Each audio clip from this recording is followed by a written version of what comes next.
If you followed my blog, The Storytelling Nonprofit, for some time, you may have noticed I have a penchant for reflecting and reviewing on what I'm doing, both for myself with the Storytelling Nonprofit and also with the clients that I work with in the nonprofit sector.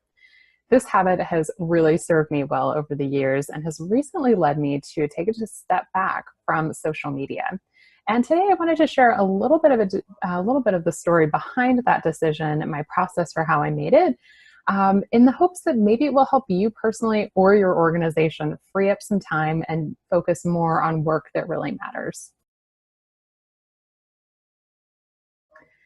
My name is Vanessa Chase Lakshan, and I'm the president of the Storytelling Nonprofit, a consulting company that helps nonprofit organizations tell stories that raise money and awareness.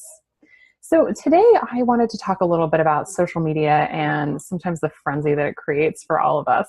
I get a lot of questions from organizations about social media and social media storytelling for nonprofits. One of the things that I notice amongst both my clients and blog readers is this underlying idea that they think they need to be everywhere all the time. Like there's all these communication platforms and channels, and of course they should be there because it's an opportunity for awareness and exposure, and that means good things for them.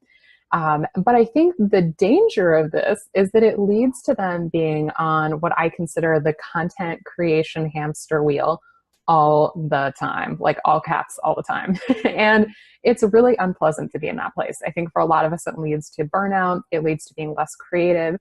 And it just leads to, I think, more of our mental capacity being taken up by all of these things that we feel the pressure to continue to do. I often find myself telling all of these folks that you don't need to be everywhere all the time. You just need to be in the right place with the right audience at the right time, which is kind of the magic trifecta. But there's ways to figure out what that is for your organization. And I'll tell you, guess what? I recently had to take my own advice on this. I recently had to realize that I also did not have to be all the places all the time. And I want to tell you a little bit about how I arrived at that decision and what that process looked like for me as an organization. Last month, maybe even like 2 months ago, I was feeling just really kind of burned out in my work. Specifically in terms of content creation. And I think this was probably several months coming. We produce a ton of content on the Storytelling Nonprofit, not just for the blog, but for social media accounts, video, all kinds of things like this. And I just had this feeling that I wasn't really doing my best work. Our best content was, not what we had recently put out. And I was finding that really frustrating. And I was also feeling like I had this desire to just find a pause button or a stop button and just stop everything and kind of go into hermit mode and figure out what was going on and just sort of recalibrate. And I know myself well enough to know that anytime I have this tendency to want to go into hermit mode, it means I'm usually on the verge of burnout and I need to just take a pause and really figure out what's happening for myself. What I figured out though was that it wasn't all content creation that was really frustrating me and kind of leading me to this point. It was really specifically social media. I was feeling a lot of pressure to be a lot of places, to not only post there, but to engage in conversations. And it was all just feeling really, really exhausting for me. I think thinking about this around that time, I had a real light bulb moment where I was just like, yeah, this feels like a really big burden. It's taking up a lot of my time that I don't want it to be taking up. There's other things I want to do. There's other things that I want to have the mental capacity to do, the focus to work on. And so what I did was I decided to just sort of peel back, or I should say maybe roll back some of my social media use.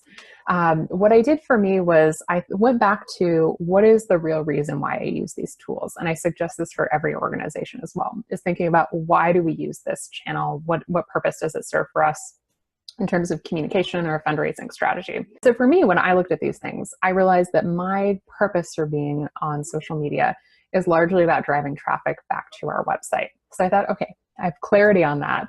So why don't I look at some numbers and see if that's actually the case and if it's really paying off for me?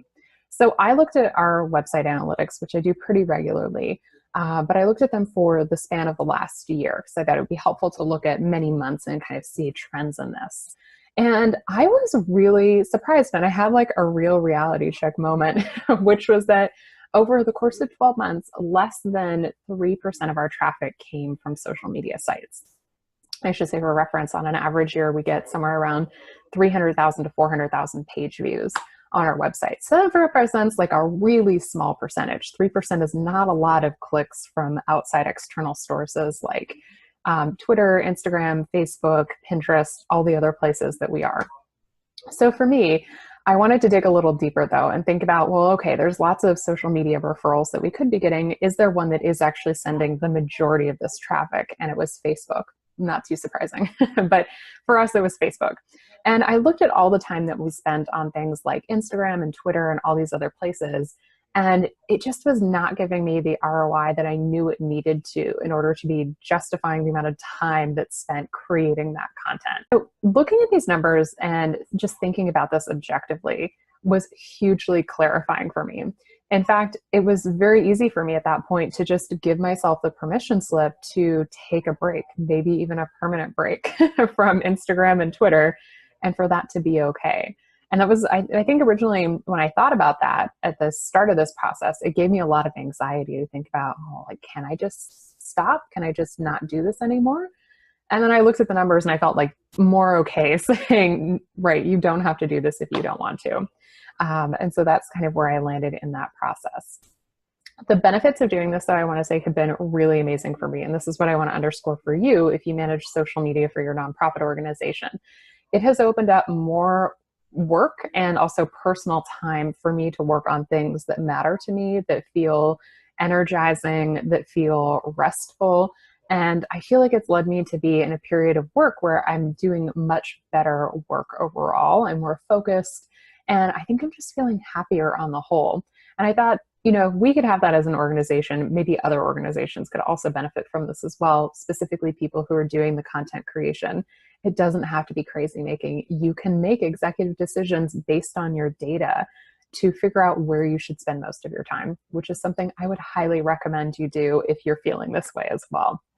I think it's so important to be clear about why we use certain communications channels, what we're doing there, what purpose it serves, and to really look at that data and evaluate, is this actually working for us as a strategy, and is it something we should continue to pour time and resources into?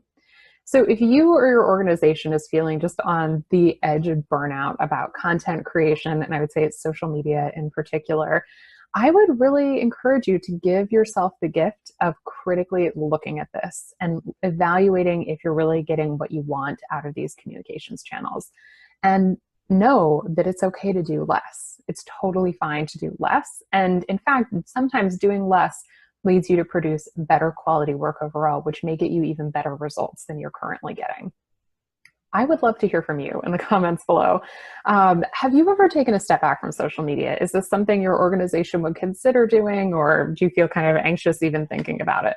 Let me know in the comments. I would love to hear your experiences. This has been a really positive one for me, and so I'm curious to hear how others have also managed this as well. As always, if you've enjoyed this video, please consider subscribing to our YouTube channel. You can use the button in the lower right-hand corner and you'll get weekly content on nonprofit fundraising and communications.